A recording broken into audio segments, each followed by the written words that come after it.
So many different times in my life, I've played with broken or hurt things, broken foot, broken leg, broken hand, broken arm, broken sternum, broken collarbone. I could keep going if I just thought more about bones. Why, man? Because I loved it. I loved playing the game. I was passionate about it. One of the reasons I even get encouraged at seeing all of you here. Do you know why I get encouraged by that? Is because you could be anywhere doing a lot of different things, but you chose to be here. Some shows don't need a celebrity narrator to introduce the show, but this show does. In a world filled with endless opportunities, why would two men who have built 13 multi-million-dollar businesses altruistically invest 5 hours per day to teach you the best practice business systems and moves that you can use? Because they believe in you. And they have a lot of time on their hands. They started from the bottom, now they're here. It's the Thrive Time Show starring the former U.S. Small Business Administration's Entrepreneur of the Year, Clay Clark, and the entrepreneur trapped inside an optometrist's body, Dr. Robert Zillner. 2 men, 8 kids, co-created by 2 different women, 13 multi-million-dollar businesses. We started from the bottom, now we here. We started from the bottom, and we'll show you how to get here. Started from the bottom, now we here. We started from the bottom, now we here. Mr. Clyde started from the bottom, and now we're at the top, teaching you the systems to get what we got. Colton Dixon's on the hooks, I break down the books. Z's bringing some wisdom and the good looks. As the father of 5, that's why I'm alive. So if you see my wife and kids, please tell them hi. It's the CNC up on your radio, and now 3, 2, 1, here we go. We started from the bottom, now we here. We started from the bottom, and we'll show you how to get here. Started from the bottom, now we here. We started from the bottom, now we here. We started from the bottom, now we here. We started from the bottom, and we'll show you how to get here. Started from the bottom, now we here. We started from the bottom, now we here. Have you had any personal demons that you've had to battle since you've been self-employed? Like, is it doubt? Is it maybe frustration? Is it negativity? Anything like that? You just get kind of... No, I think perfectionism, just trying to do everything perfect, doing too much, and you can't be perfect at everything. So, that kind of, whether, like I said earlier, balancing work and family life. So if I'm diving into my business, then what's suffering at home? Or if I'm with the kids, all day on a field trip, there's 15 clients that have called and text, and, I feel bad that I wasn't there for them. So I think it's kind of, as a mom, that balance that way, and just... I think I've done what you've said, like in reverse. For me, my thing is like, my wife is awesome. Baby, if you're watching, you're awesome. And she's awesome, and she's like great. And I, growing up how I grew up, when an entrepreneur calls and says, could you meet me for lunch? I really want to help you. I want to meet him. But when I do, it takes time out of personal time with my wife. And then my wife's like, yo, check it out. We have 5 kids, right? And then we should maybe see them for even a minute a day. What's wrong with you?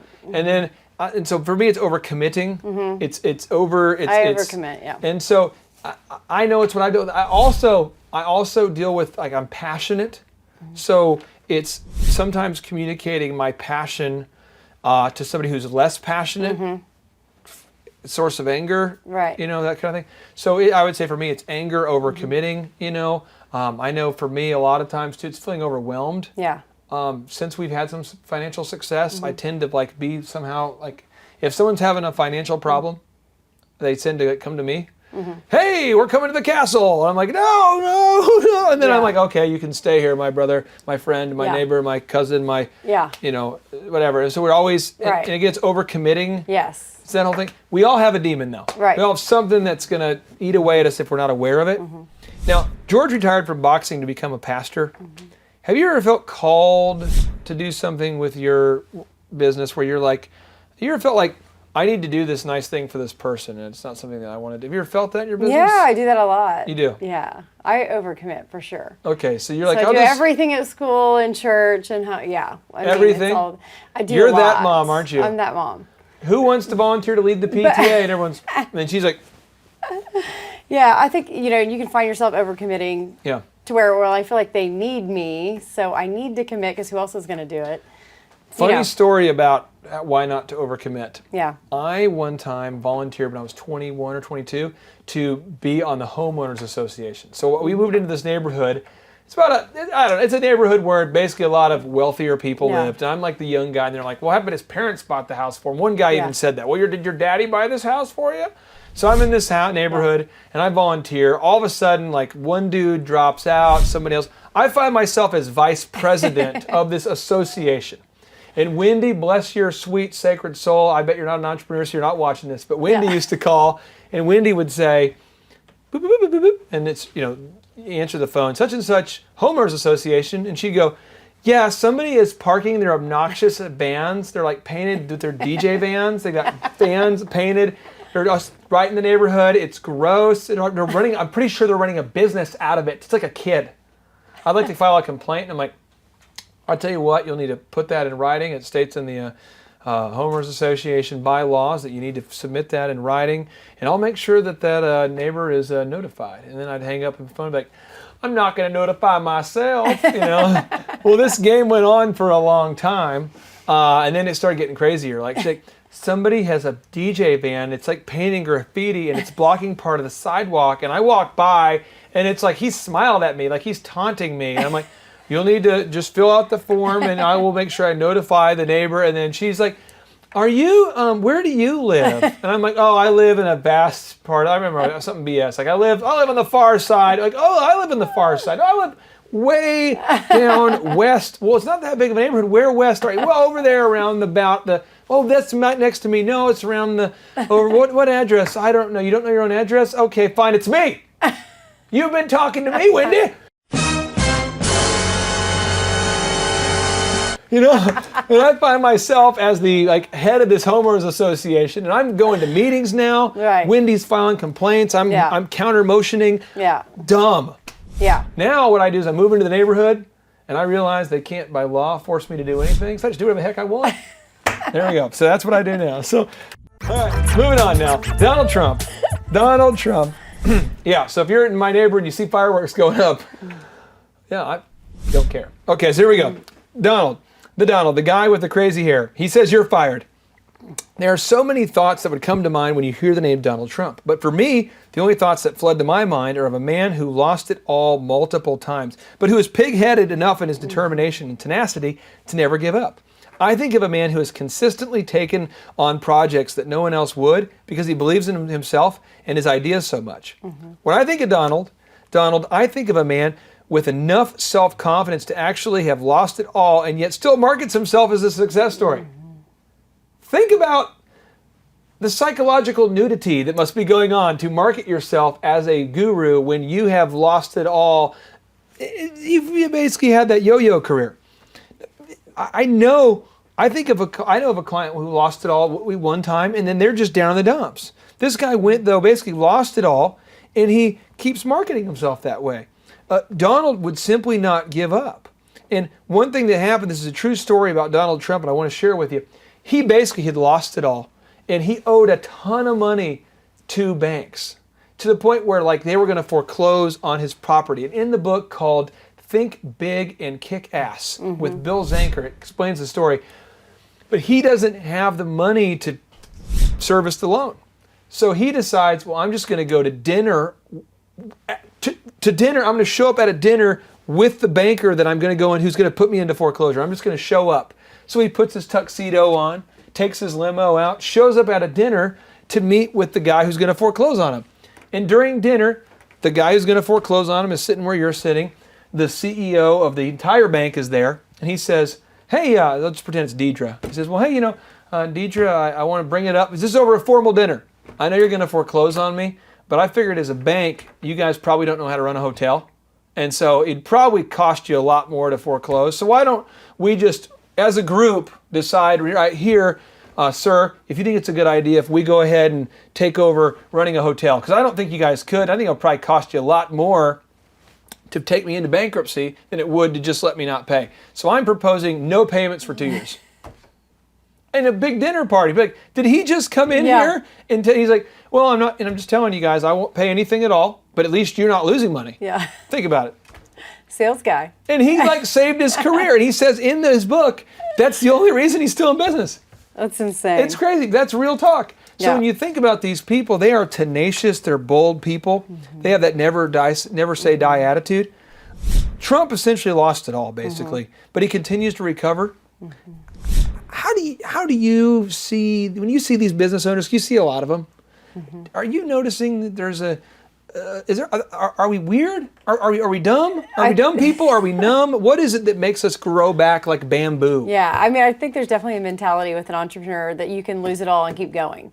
You know, whatever it is. You can lose it all and keep going. Yeah, I haven't ever lost it all. Luckily, I have that sweet husband at home that's got the job, so it's not as risky. Jared's a good dude, and I don't know if you want to just send in your checks. You just write Jared. How do you spell that? Is it Jared? It's actually Jarrett. Jarrett. Jarrett.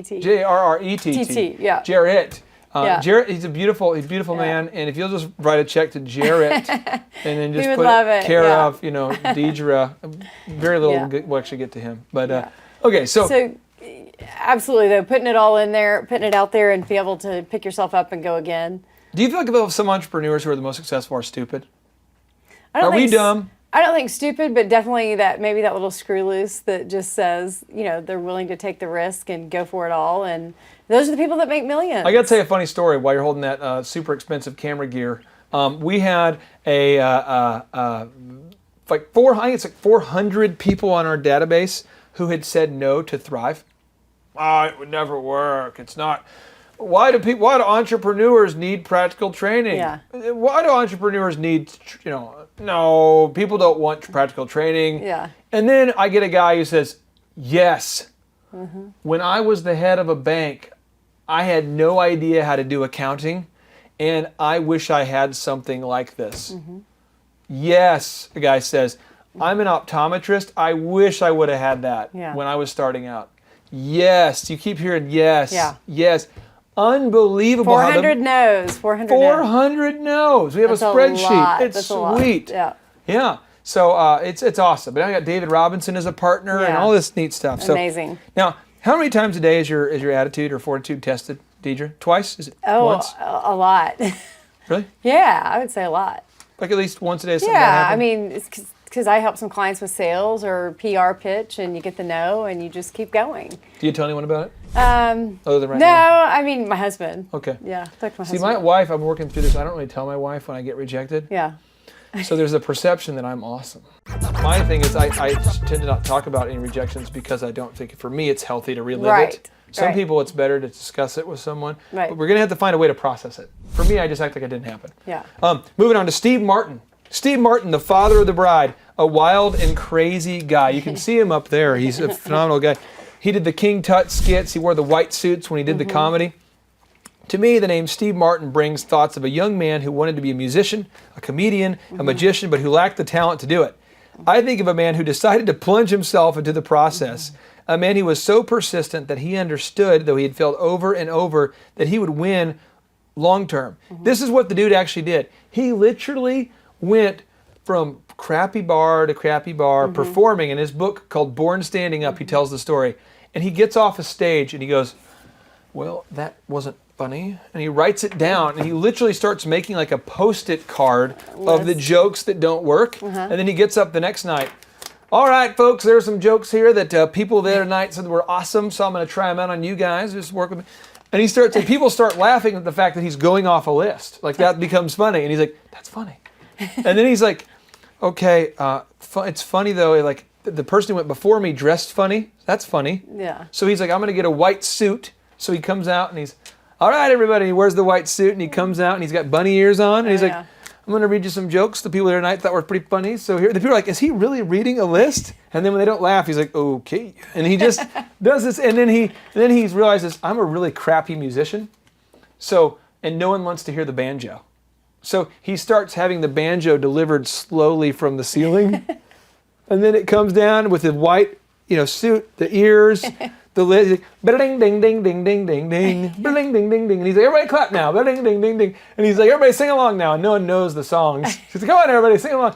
And then he starts going, we'll go through my list of jokes. And then people and he's like, okay, I realize that if I get the banjo, I get mine. Now this happened over a period of like 3 years. Yeah. He said he performed like virtually every night, anywhere. He would just show up in a city and be like, can I perform tonight?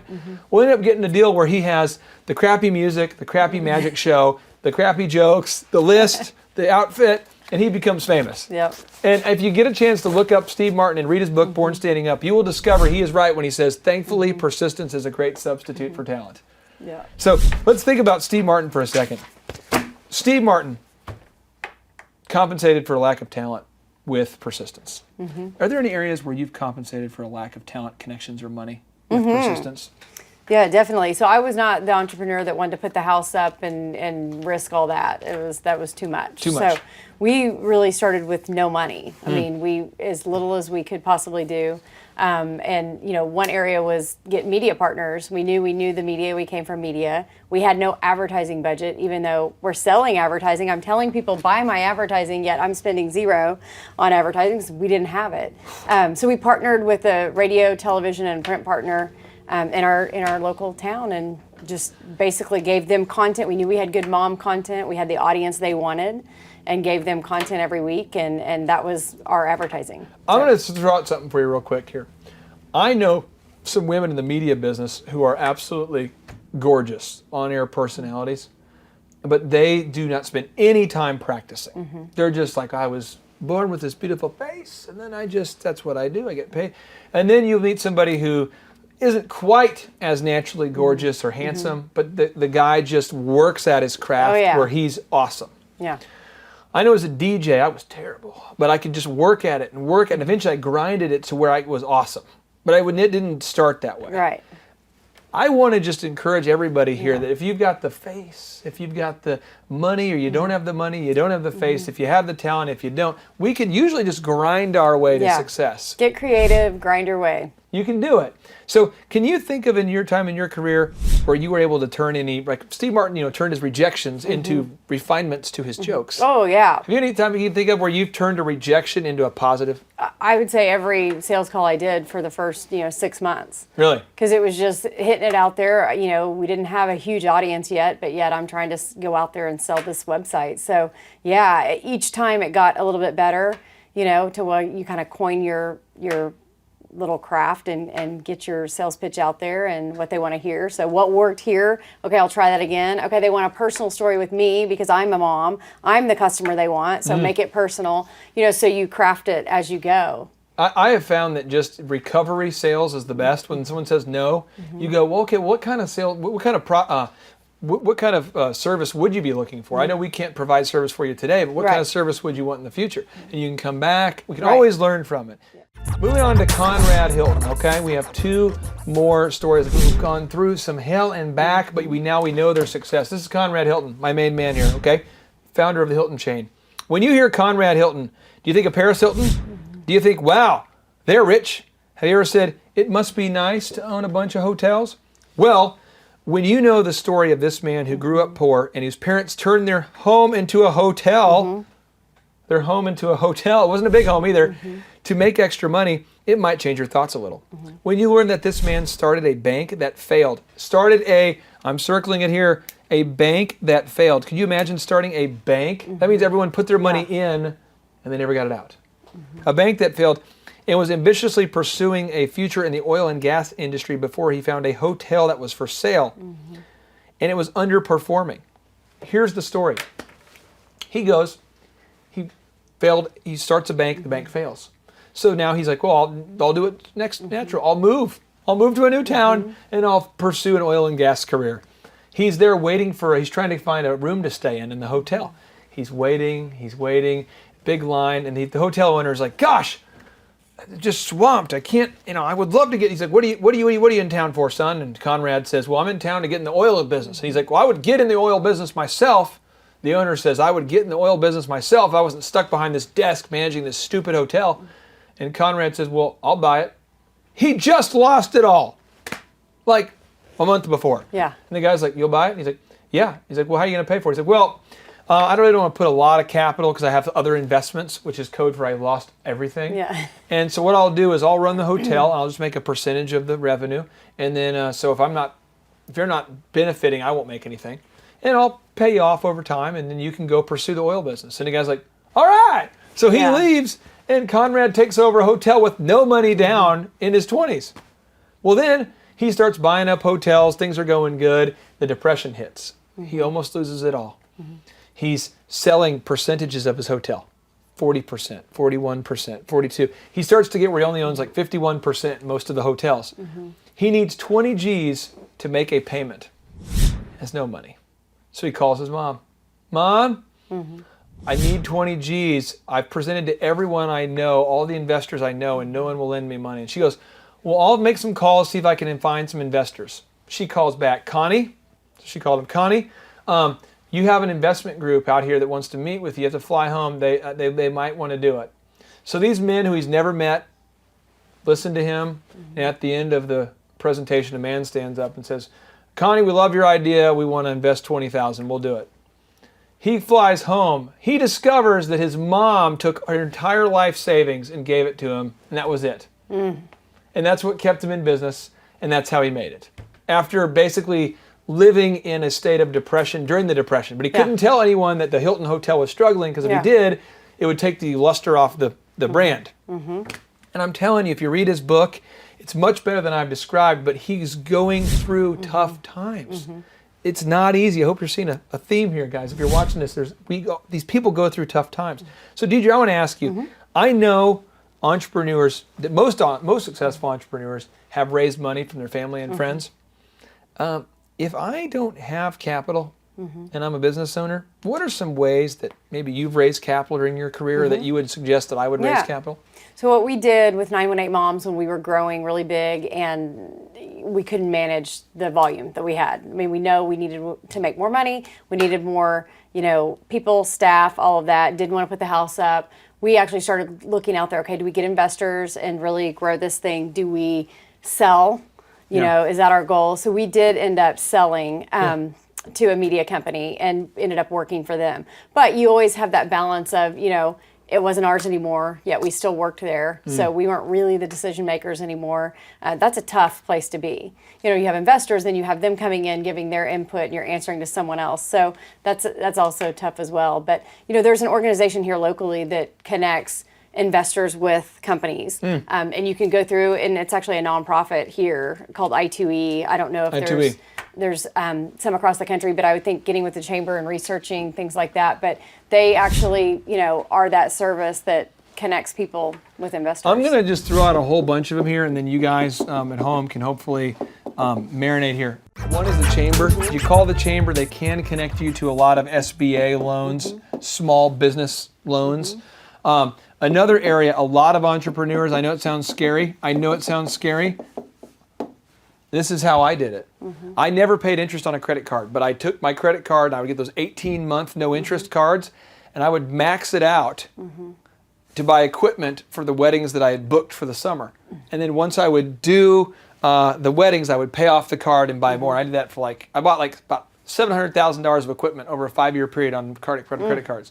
So I know people that do that. Another one is family and friends. Now, here's the thing about this. I feel there's no shame in asking money and asking friends and family to invest if it's something that you personally would invest in. So if you're going to ask family and friends for money, you'd better make sure it's a good idea. But I would argue if you're going to invest in any business, it should probably be a good idea. So I wouldn't feel bad about that. As examples here, family and friends, we've already talked today. You've got Hilton, family and friends. Henry Ford, family and friends. Walt Disney, family and friends. I mean, these are some big companies here. Steve Jobs, family and friends. Apple, family and friends is big. Another one that you can do, which is a lot of people do this, is an equity line. You can pull money out of your house. You got your house almost paid off. You go to the bank. You say, I want to borrow against it. You can do that. Another thing that I did. This is called white guy on construction site. This is what I did, and this is my theory, is I was on a construction crew where I was basically the only guy that was speaking a lot of English, and I worked, and the job was easy to get. There wasn't a whole lot of people that were competing for it. It's manual labor, it's laying down concrete, it's tough work. A lot of people, that's what their job. And I did that, and in this job I was able to work about 65 to 80 hours a week, so that's something you can do. Another thing you can do, if you don't have money, these are all things you can do. You can try to go out there and get venture capital. This is a real thing out there. Venture capital. It's huge. You can go out there and you can go to your local bank and you can pitch your idea. You can go out there and you can try to find an investor. Final one, you can go out there and you can get a partner.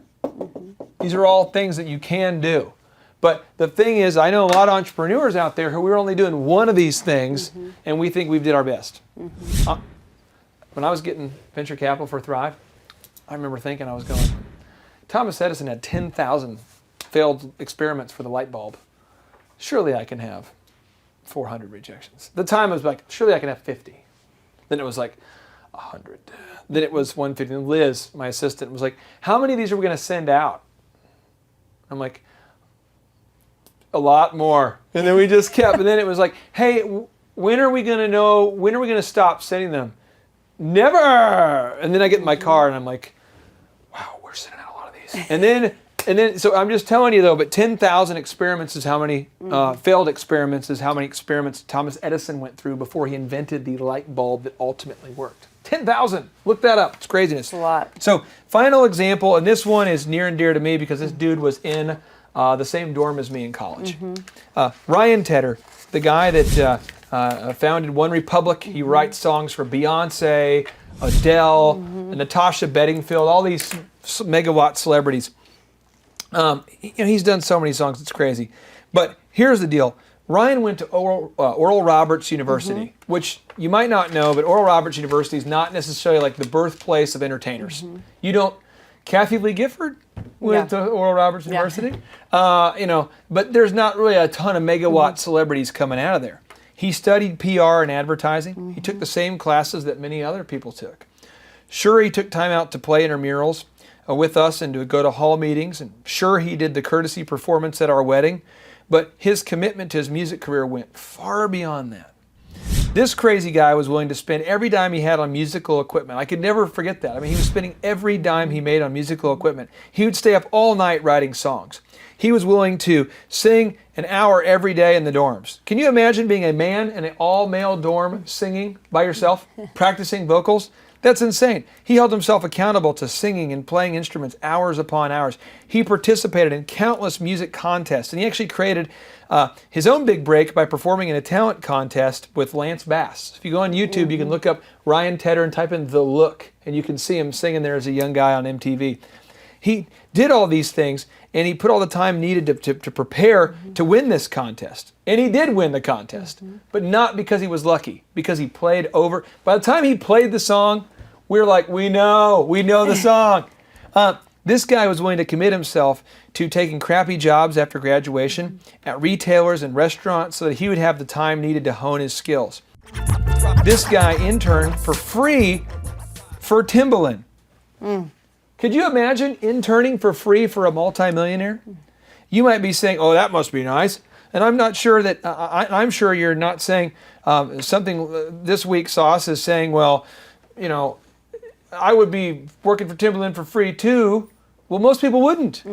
Most people would not work for Timbaland for free, but he did. And then Ryan worked for years and years trying to get his big break. And then when he finally was offered a contract, he turned it down because it was going to be a boy band. So then Ryan, I mean, can you imagine you're out of college, you're 5-6 years out of college, your parents are like, when are you going to get a real job? And you're like, I'm working for free for a celebrity. Yeah. What? And I work at Pottery Barn. Pottery Barn, get off me. It's pottery and it's a barn. It's legit, 2 words, I mean, Pottery Barn. Yeah. And then he says, you know what? We're going to move to Colorado. And I'm going to go to MySpace. Remember MySpace? Did you have a MySpace? Yeah. You did? Yeah. Awesome. Okay. It was So like, that was awesome. I want to get a MySpace now. Okay. Anyway, so he went on MySpace and he ended up becoming the most popular band on MySpace with their songs. And then Timbaland calls back and says, your song Too Late to Apologize. If you guys look up Too Late to Apologize, the non-Timbaland version, the original version, you'll hear it. Great song. But he says, hey, I want to kind of jazz it up, add in my beat to it, and then I want to say Timbaland featuring Ryan Tedder, but we'll produce this song. So there he is. I don't remember the exact age of his life, but there he is. I want to say like 10 years after starting this quest to be a success. He became an overnight success 10 years in. And I remember how excited Vanessa and I were and everybody was for him. We're like, man, you deserved it. Yeah. And I know people today, they're like, well, it'd be nice. Yeah. No, it wouldn't be nice. It's a deal. It's not fun. To He be put a successful, lot of work you gotta in. grind. And so, what I would like to ask you here is, you have seen people become successful. You've seen people like Ryan who've taken off. When you see these people, do you see people that are do they get motivated by each rejection? I mean, do you see people that are almost like encouraged when they get rejected, or what's going on in their head when you see? I think so. I mean, I think that's that mentality. If you have that tenacity, people tell you no, that gives you that, fire to try even harder. Does it become energy for you? It's energy for me. So when someone says no for you, you're Right. like, oh, I will. I will. I'll Okay. get them. They'll come back around. When we shouldn't film him, but Dan Nix is like this. This is this guy. He is the bamboo man. You tell Dan Nix you can't do it. He's like, I will, and it'll be better. Yeah. He'll come in the next day and he's like reinvented the internet and redecorated the office just to teach you a lesson that it can be done. Dan Nix is just, it's that sort of attitude. I know with an attitude like that, with diligence and learning these principles, you'll be successful. If you're watching this though, and every time you get rejected, you're like, well, maybe it's just not meant to be. And you got to taser yourself, bro. Sister, you got to taser. Okay, so what is an example, Deedra, finally, in closing here, what's an example from your career where you or a client became an overnight success after hours and years of preparation? Have you seen somebody that you just went... Well, I wouldn't call it overnight success because that's, implies that you didn't do all of that. A lot of people they crown you at the overnight part. Well, that's true. Yeah, I mean, I've worked with talent, on some of our websites that became a huge success really quickly, and but it was all those big things that we put into place every single day. Well, and I know it was a team. You actually have brought in talent to make you when your job. You actually had to bring in talent into Tulsa, right? Convince somebody to come from a different market right. to come into Tulsa and be like the anchor, right? And you saw the station take off, right? But it took a long time before those ratings perked up, yeah, right? It took a long time. And just, hitting it every single day and doing guerrilla marketing stuff and getting out and community and all of that good stuff. So, well, I appreciate you, hanging out here and allowing us to connect and share these stories. And I can say that if you're a mompreneur or an aspiring mompreneur, and you want to learn a little something about how to grow a business, your website is D2branding.com. D2branding.com. It is a great place to go to learn about branding. Also on Thrive, we'll have a lot of stuff here. And look for Deedra potentially at a speaking event near you. But I just am fascinated by what you're doing. Your energy is awesome. It's inspiring. And you work so hard, you make me want to outwork you with my competitive spirit. So, that's right. All right. Well, thank you so much. JT, do you know what time it is? 4:10. It's Tebow time in Tulsa, Jerusalem, baby. Tim Tebow is coming to Tulsa, Oklahoma. During the month of Christmas, December 5th and 6th, 2024, Tim Tebow is coming to Tulsa, Oklahoma in the 2-day interactive Thrive Time Show Business Growth Workshop. Yes, folks, put it in your calendar. This December, the month of Christmas, December 5th and 6th, Tim Tebow is coming to Tulsa, Oklahoma in the Thrive Time Show 2-day interactive business growth workshop. Whoa. We've been doing business conferences here since 2005. I've been hosting business conferences since 2005. What year were you born? 1995. Dude, I've been hosting business conferences since you were 10 years old. And a lot of people, have followed Tim Tebow's football career on the field and off the field. And off the field, the guy's been just as successful as he has been on the field. Now, the big question is, JT, how does he do it? Well, they're going to have to come and find out because I don't know. Well, I'm just saying, Tim Tebow's going to teach us how he organizes his day, how he organizes his life, how he's proactive with his faith, his family, his finances. He's going to walk us through his mindset that he brings into the gym, into business. It is going to be a blasty blast in Tulsa, Jerusalem. Folks, I'm telling you, if you want to learn branding, you want to learn marketing, you want to learn search engine optimization, you want to learn social media marketing, that's what we teach at the Thrive Time Show 2-day interactive workshop. If you want to learn accounting, you want to learn sales systems, you want to learn how to build a linear workflow, you want to learn how to franchise your business, that is what we teach at the 2-day interactive Thrive Time Show business workshop. You know, over the years, we've had the opportunity to feature Michael Levine, the PR consultant of choice for Nike, for Prince, for Michael Jackson. We've had the top PR consultant in the history of the planet has spoken at the Thrive Time Show workshops. We've had Jill Donovan, the founder of RusticCuff.com, a company that creates apparel worn by celebrities all throughout the world. Jill Donovan, the founder of RusticCuff.com, has spoken at the 2-day interactive Thrive Time Show business workshops. We have the man who's responsible for turning around Harley Davidson, a man by the name of Ken Schmidt. He has spoken at the Thrive Time Show 2-day interactive business workshops. Folks, I'm telling you, these events are going to teach you what you need to know to start and grow a successful business. And the way we price the events, the way we do these events, is you can pay $250 for a ticket or whatever price that you can afford. What? Yes! We've designed these events to be affordable for you, and we want to see you live and in person at the 2-day interactive December 5th and 6th Thrive Time Show Business Workshop. Everything that you need to succeed will be taught at the 2-day interactive Thrive Time Show Business Workshop, December 5th and 6th in Tulsa, Oklahoma. And the way we do these events is we teach for 30 minutes, and then we open it up for a question and answer session so that wonderful people like you can have your questions answered. Yes, we teach for 30 minutes, and then we open it up for a 15-minute question and answer session. It's interactive. It's 2 days. It's in Tulsa, Oklahoma. We've been doing these events since 2005, and I'm telling you, folks, it's going to blow your mind. Yes, ladies and gentlemen, the Thrive Time Show 2-day interactive business workshop is America's highest rated and most reviewed business workshop.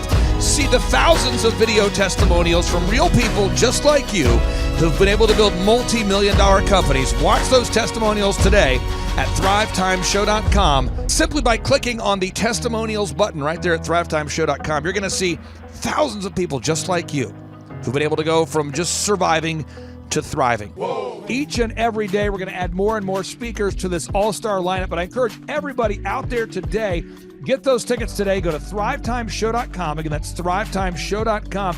And some people might be saying, well, how do I do it? What do I do? How does it work? You just go to thrivetimeshow.com. Let's go there now. We're feeling the flow. We're going to thrivetimeshow.com. Again, you just go to thrivetimeshow.com. You click on the business conferences button, and you click on the request tickets button right there. The way I do our conferences is we tell people it's $250 to get a ticket. Yep. Or whatever price that you can afford. And the reason why I do that is I grew up without money. JT, you're in the process of building a super successful company. Did you start out with $1 million in the bank account? No, I did not. Nope, did not get any loans, nothing like that. Did not get an inheritance from parents or anything like that. I had to work for it, and I'm super grateful. I came to a business conference. That's actually how I met you, met Peter Taunton. I met all these people.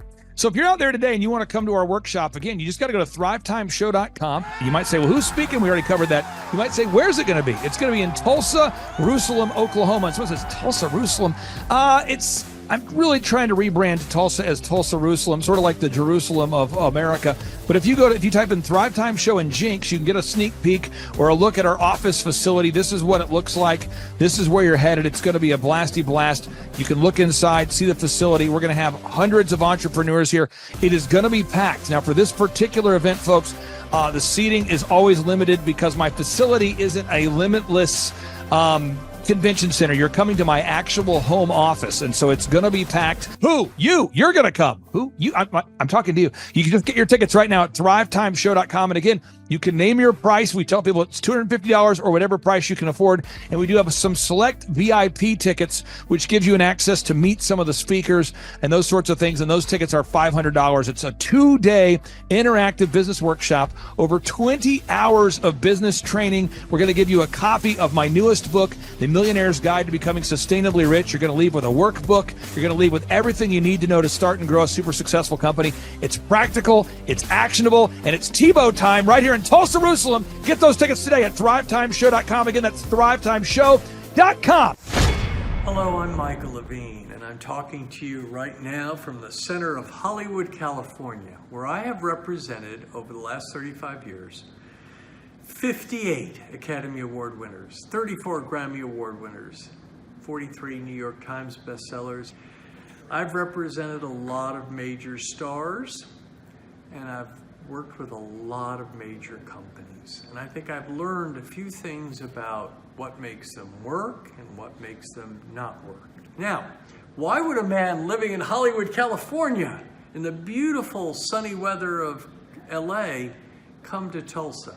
Because last year I did it, and it was damn exciting. Clay Clark has put together an exceptional presentation, really life-changing, and I'm looking forward to seeing you then. I'm Michael Levine. I'll see you in Tulsa. Thrive Time Show 2-day interactive business workshops are the world's highest rated and most reviewed business workshops because we teach you what you need to know to grow. You can learn the proven 13-point business systems that Dr. Zellner and I have used over and over to start and grow successful companies. I mean, we get into the specific steps on what you need to do to optimize your website. We're going to teach you how to fix your conversion rate. We're going to teach you how to do a social media marketing campaign that works. How do you raise capital? How do you get a small business loan? We teach you everything you need to know here during a 2-day, 15-hour workshop. It's all here for you. You work every day in your business, but for 2 days you can escape and work on your business and build these proven systems so now you can have a successful company that will produce both the time freedom and the financial freedom that you deserve. You're going to leave energized, motivated, but you're also going to leave empowered. The reason why I've built these workshops is because as an entrepreneur, I always wish that I had this. And because there wasn't anything like this, I would go to these motivational seminars, no money down, real estate, Ponzi scheme, get motivated seminars, and they would never teach me anything. It was like you went there and you paid for the big chocolate Easter bunny, but inside of it, it was a hollow nothingness. And I wanted the knowledge, and they're like, oh, but we'll teach you the knowledge after our next workshop. And the great thing is we have nothing to upsell. At every workshop, we teach you what you need to know. There's no one in the back of the room trying to sell you some next big get-rich-quick, walk-on-hot coals product. It's literally, we teach you the brass tacks, the specific stuff that you need to know to learn how to start and grow a business. And I encourage you to not believe what I'm saying, and I want you to Google the Z66 auto auction. I want you to Google elephant in the room. Look at Robert Zellner and Associates. Look them up and say, are they successful because they're geniuses, or are they successful because they have a proven system? When you do that research, you will discover that the same systems that we use in our own business can be used in your business. Come to Tulsa, book a ticket, and I guarantee you it's going to be the best business workshop ever, and we'll even give you your money back if you don't love it. We've built this facility for you, and we're excited to see you. And now you may be thinking, what does it actually cost to attend an in-person 2-day interactive Thrive Time Show business workshop? Well, good news. The tickets are $250 or whatever price that you can afford. What? Yes, they're $250 or whatever price you can afford. I grew up without money, and I know what it's like to live without money. So if you're out there today and you want to attend our in-person 2-day interactive business workshop, all you got to do is go to thrivetimeshow.com to request those tickets. And if you can't afford $250, we have scholarship pricing available to make it affordable for you. I learned at the Academy in Kings Point in New York. Acta non verba. Watch what a person does, not what they say. Whoa. Good morning, good morning, good morning. Robert Kiyosaki, the Rich Dad Radio Show. Today I'm broadcasting from Phoenix, Arizona, not Scottsdale, Arizona. They're close, but they're completely different worlds. And we have a special guest today. Definition of intelligence is if you agree with me, you're intelligent. And so this gentleman is very intelligent. I've done his show before also, but very seldom do you find somebody who lines up on all counts. And it's a Mr. Clay Clark. He's a friend of a good friend, Eric Trump. But we're also talking about money, bricks, and how screwed up the world can get in a few and a half hour. So Clay Clark is a very intelligent man, and there's so many ways we could take this thing. But I thought, since you and Eric are close, Trump, what were you saying about what Trump can't, what Donald, who's my age, and I can say or cannot say? Well, first of all, I have to honor you, sir. I want to show you what I did to one of your books here. There's All a guy by right. the name of Jeremy Thorne, who was my boss at the time. I was 19 years old, working at Faith Highway. I had a job at Applebee's, Target, and DirecTV. And he said, "Have you read this book, Rich Dad, Poor Dad?" And I said, "No." And my father, may he rest in peace, he didn't know these financial principles. So I started reading all of your books and really devouring your books. And I went from being an employee to self-employed to the business owner to the investor. And I owe a lot of that to you. And I just wanted to take a moment to tell you thank you so much for allowing me to achieve success. And then I'll tell you all about Eric Trump. But I just want to tell you thank you, sir, for changing my life. But not only that, Clay, thank you, but you become an influencer. More than anything else, you've evolved into an influencer where your word has more and more power. So that's why I congratulate you on becoming. Because as you know, there's a lot of fake influencers out there too, or bad influencers. Yeah. So anyway, I'm glad you and I agree so much, and thanks for reading my books. Yeah. That's the greatest thrill for me today. Not a thrill, but recognition is when people, young men especially, come up and say, "I read your book, changed my life. I'm doing this, I'm doing this, I'm doing this." I learned at the Academy, Kings Point in New York, acta non verba. Watch what a person does, not what they say. Whoa.